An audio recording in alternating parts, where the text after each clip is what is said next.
Man ana, man ana. Penyesalan setelah mati. Insya Allah yang hadir di masjid ini tidak ada yang menyesal setelah mati, karena hilanglah penasarannya bahwa sesungguhnya Ustadz Abdul Somad itu ada di dalamnya alam nyata, bukan hoax tapi hak. Maka ketika nanti kita mati, saat itu roh keluar dari mulut dan hidung, dihembuskan, lalu kemudian nampaklah dia, dan yang terakhir melihat ruh itu adalah mata. Itulah mengapa orang yang mati meninggal dunia itu matanya terbuka melotot. Istri, anak, buah hati, belayan jiwa tidak lagi berani.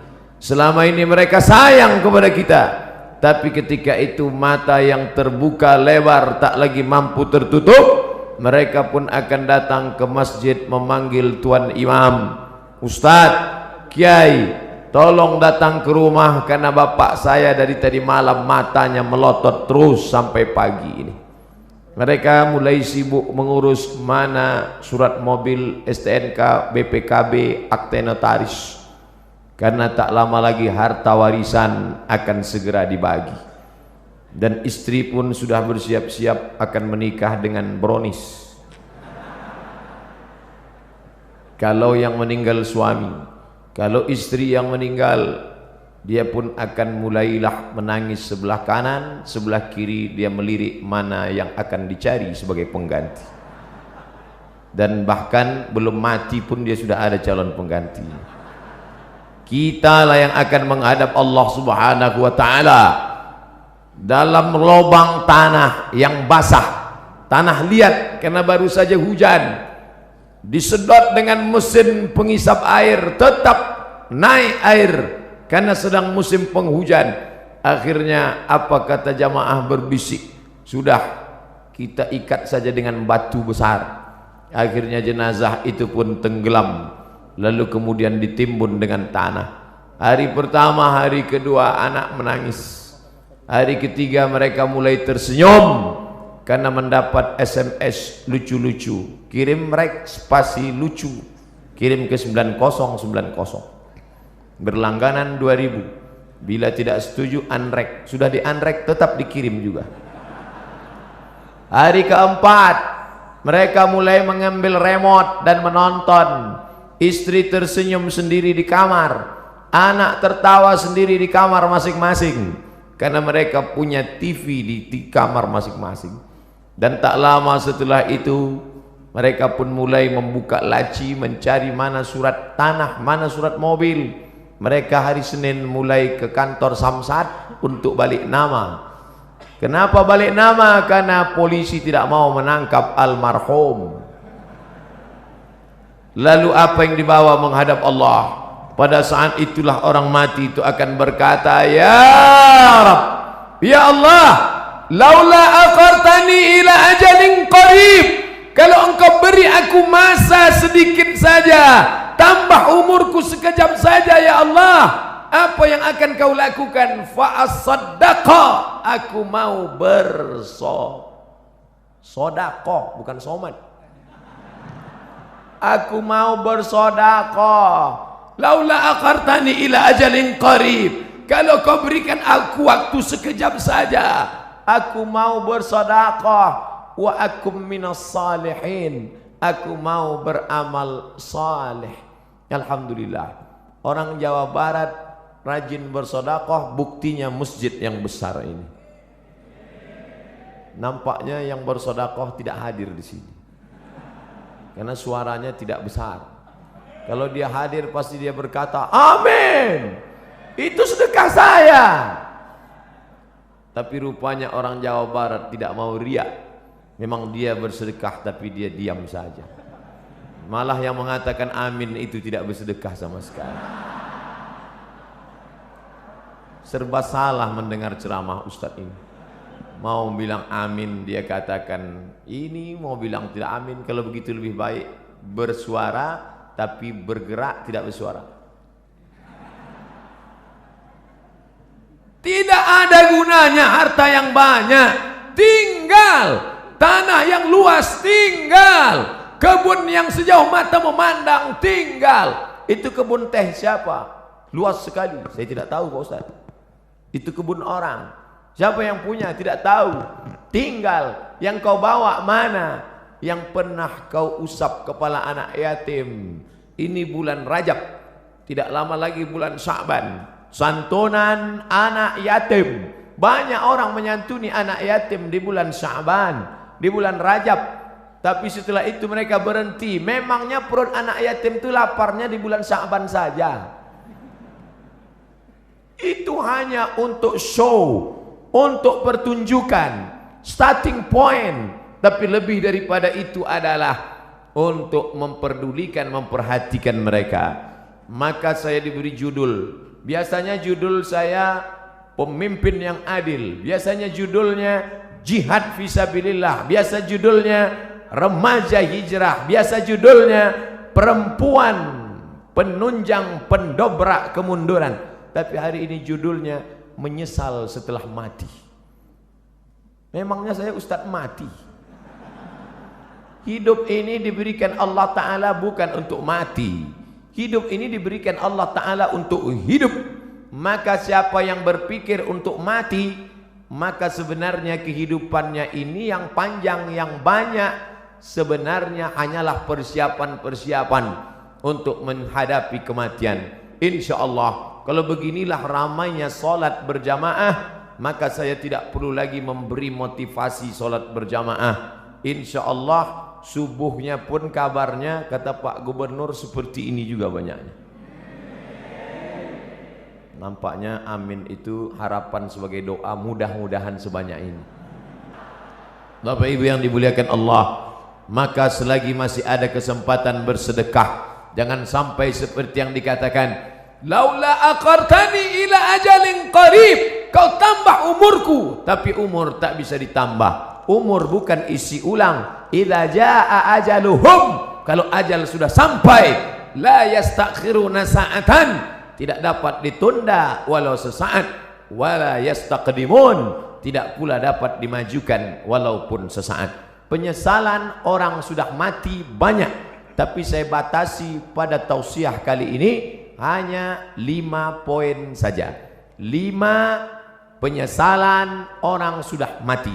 Kenapa Ustadz sebut angka 5? Karena rukun Islam 5. Kenapa enggak pakai rukun iman? Iya juga ya. Tapi payah saya nyebutnya begini. Ada 5 supaya Bapak Ibu pulang mudah ngingat. Saya termasuk penceramah yang tidak pandai ceramah ngalor ngidul. Ada orang ngomong bisa semua dia bahas. Dari Donald Trump sampai Donald Bebek bisa dibahas. Saya tidak pandai. Yang pertama, orang mati menyesal karena tidak bersedekah. Yang kedua, lau kunna nasma'u, andai kami mau mendengar, au naqilu, kami mau berpikir, kami tidak akan menjadi penghuni neraka sa'ir. Ada neraka jahanam, ada neraka sakar, ada satu khusus neraka namanya neraka sa'ir, dan itu ditempati hanya orang-orang spesialis, tidak mau mendengar pengajian. Dan masyarakat Bandung sudah selamat dari neraka sa'ir ini insyaallah. Yang ketiga, siapa itu orang yang menyesal? Mereka yang terbaring di rumah sakit, di ruang ICU, suara azan sayup-sayup masuk ke celah-celah jendela, hayya 'alas shalah, menetes air matanya. Kenapa? Karena dulu waktu sehat orang azan dia laga ikan cupang, orang azan dia tetap main game online PlayStation, bahkan mengejek-ejek orang sholat. Hayya 'alas shalah, kamu aja duluan lah. Padahal mestinya dia katakan la haula wala quwata illa billah. Tapi sampai masanya dulu kau berotot tegap, tapi akhirnya kau seperti bunga mekar, layu, kuning, mati. Berapa banyak dulu yang berotot tegap, sebelah kiri tatu ular kobra, sebelah kanan singa. Sekarang begitu keriput, kucing kena minyak. Mana suaramu yang menggelegar dulu? Mana kumis tebalmu dulu? Nanti saya cerita kumis, yang berkumis tersinggung. Mana badanmu yang tegap dulu? Yang tegap tersinggung. Lalu yang mau saya omongin apa? Tidak ada, keperkasaan hilang, tak bermakna. Tapi kalau pernah kau bawa kakimu ke masjid solat berjamaah, wa naktubu ma qaddamu wa asarahum, kami tulis langkah-langkah tapak kaki mereka. Setiap langkah, langkah pertama mengangkat derajat, langkah kedua menghapuskan dosa, langkah ketiga menghapus dosa, langkah keempat mengangkat derajat. Ini orang-orang yang di atas ini kenapa derajatnya naik? Karena mereka berjalan kaki datang ke masjid. Karena jalan kaki itulah terlambat, maka naik ke atas. Tapi ada orang-orang yang menyesal di akhirat. Kenapa? Bolak-balik teriakan Allahu Akbar, memanggil, tapi dia tidak mau datang. Allahu Akbar, Allahu Akbar. Yang disalahkannya malah imam. Kamu kenapa nggak ke masjid? Imamnya lagunya terlalu slow. Akhirnya datang imam metal, Allahu Akbar, Allahu Akbar. Tetap juga dia tidak datang. Kenapa? Karena memang hanya mencari-cari alasan. Beragama mencari kebenaran, bukan mencari pembenaran. Tapi cerita masalah solat berjamaah di Jawa Barat, mubazir. Cerita masalah solat berjamaah di Bandung, mubazir. Bandung lautan jamaah, ramai, melimpah ruah. Kalau mau lihat istiqomahnya, besok subuh foto gambar masjid masing-masing, like and share. Foto yang hari ini dari atas, dari depan, dari belakang. Besok subuh foto juga. Lalu besok buatkan gambar banding sebelum setelah. Ustadz ini mengkerdilkan kami. Tidak, ini negerinya para ulama. Banyak ulama-ulama, kiai-kiai, ulama besar datang dari sini. Maka insya Allah kita diberikan istiqomah solat berjamaah ini insya Allah. Laki-laki yang solat berjamaah itulah laki-laki yang soleh. Sedangkan laki-laki solat di rumah, laki-laki solehah. 4. Siapa yang menyesal? Orang menyesal nanti mati ketika hidupnya la yadkhulul jannah, tidak masuk surga. Siapa itu? Qati'ur rahim, orang yang memutus tali silaturahim. Alhamdulillah kita sambung tali silaturahim. Subuh ketemu, zuhur ketemu, asar ketemu, maghrib ketemu, isya ketemu. Loh, kok ketemu terus sama ente di masjid ini? Lawang saya tinggal di sini, rumah saya dekat dari sini. Alhamdulillah. Tapi ada orang yang rumahnya jauh, tetap istiqomah ke masjid. Di Mesir, di tepi-tepi dinding masjid disediakan kursi. Kursi 2, 5, 3, 4. Untuk apa? Orang-orang yang tua dibawa oleh anaknya dengan kursi roda, didudukkan. Qad qamatis salatu, qad qamatis salah. Allahu Akbar, Allahu Akbar. La ilaha illallah. Mereka mesti dibawa bersilaturahim. Sebelum sholat salaman. Apa kabar Bapak? Sehat. Di mana sekarang keadaannya? Alhamdulillah. Anak-anaknya sehat, sehat. Istrinya sehat, sehat. Tetangganya sehat, sehat. Menyambung tali silaturahim. Sekarang orang tidak lagi ada sambung silaturahim. Sabtu, Ahad, libur, tidak masuk kantor, tidak ketemu orang. Dari mulai malam Sabtu nanti malam sampai hari Ahad sore hanya di depan komputer laptop. Jempol ini sampai bengkak.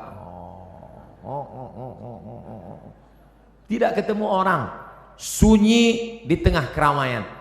Nenek, kakek, bapak, ibu, paman, anak, ponakan duduk di ruang tamu, tapi tidak ada bicara. Bahasa Arabnya la salam wala kalam.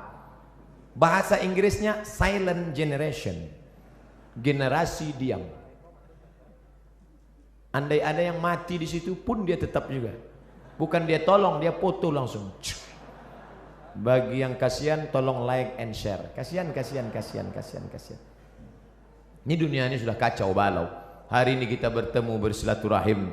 Mudah-mudahan kita termasuk nanti di akhirat saling mencari karena ingin mengajak masuk ke dalam surga Allah.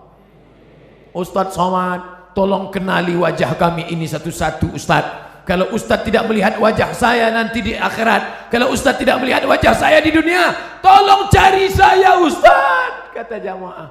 Lalu saya katakan, ente kok pede sekali masuk neraka? Jangan-jangan kau lebih dulu masuk surga daripada aku 100.000 tahun perjalanan saudaraku. Sampai di surga ketika saya tanya, ya Allah, mana anak-anak muda Bandung? Kata malaikat, mereka di VVIP, very important person. Bersama malaikat dan Nabi Muhammad sudah menunggu ente 100 tahun yang lalu ya Muhammad. Saya panjang hisapnya, perhitungan saya panjang lama. Kenapa? Karena banyak silap dan salah. Berapa banyak ibu-ibu yang marah. Kenapa? Karena sopnya terganggu dengan lewatnya pasukan brigade berbaju hitam tadi. Sahabat UAS, ujian akhir semester. Berapa banyak orang-orang yang teraniaya, yang sakit hatinya tersinggung. Makanya saya tidak mau mencari kalian di padang mahsyar. Lebih baik saya minta maaf di dunia. Apakah Bapak Ibu memaafkan silap salah saya? Insya Allah Pak Ustadz. Begitu cara minta maaf. Undang orang ramai-ramai, minta maaf. Karena kalau kita datang satu-satu ke rumah repot, ribet. Apalagi kalau sampai diobrolin kesalahannya. Pak, maafkan salah saya ya. Salahnya apa? Kemarin saya bawa istri Bapak. Apa? Bapak Ibu yang dimuliakan Allah Subhanahu wa taala, maka sambung tali silaturahim. Apalagi ini bulan Rajab, habis ini bulan Sya'ban, habis Sya'ban Ramadan, sambung tali silaturahim. Biasanya tradisi kita dimanapun di Indonesia, di Jawa, di Sumatera, di Kalimantan, di Sulawesi, di Papua, kaum muslimin muslimat mengumpulkan tangga, sahabat, kerabat, semuanya diberi makan. Habis makan minum, habis minum snack, habis itu cuci mulut, habis itu kata sambutan. Bapak Ibu saudara sekalian, anak-anak yatim menghadapi bulan suci Ramadan ini, maukah Bapak Ibu memaafkan saya? Tetangga yang sudah kenyang pun mau.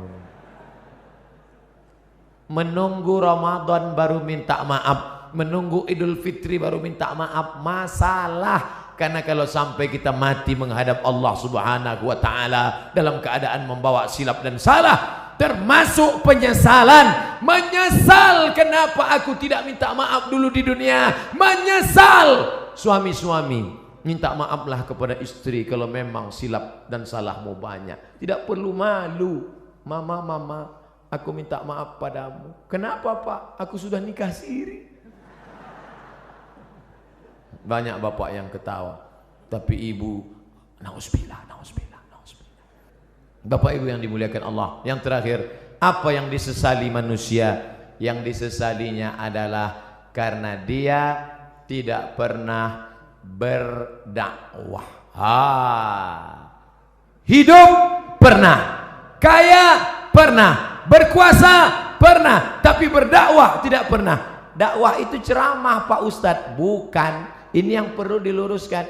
Ada orang memahami dakwah itu ceramah. Gubernur nggak perlu ceramah. Kenapa? Sudah ada Ustadz Somad ceramah. Tapi gubernur dakwahnya apa? Membangun lokal untuk orang anak-anak usia sekolah. 7,2 juta. Jawa Barat penduduknya 48 juta. Anak usia sekolah 4,7,2 juta. Tidak bisa sekolah karena tidak ada lokal. Tapi ketika ada kekuasaan di tangan, menjadi gubernur, bisa dibangun sebanyak sekian ribu lokal. Akhirnya sekarang anak usia tamat yang bisa sekolah dari awalnya 800.000 orang menjadi 2 juta orang bisa tamat. Karena apa?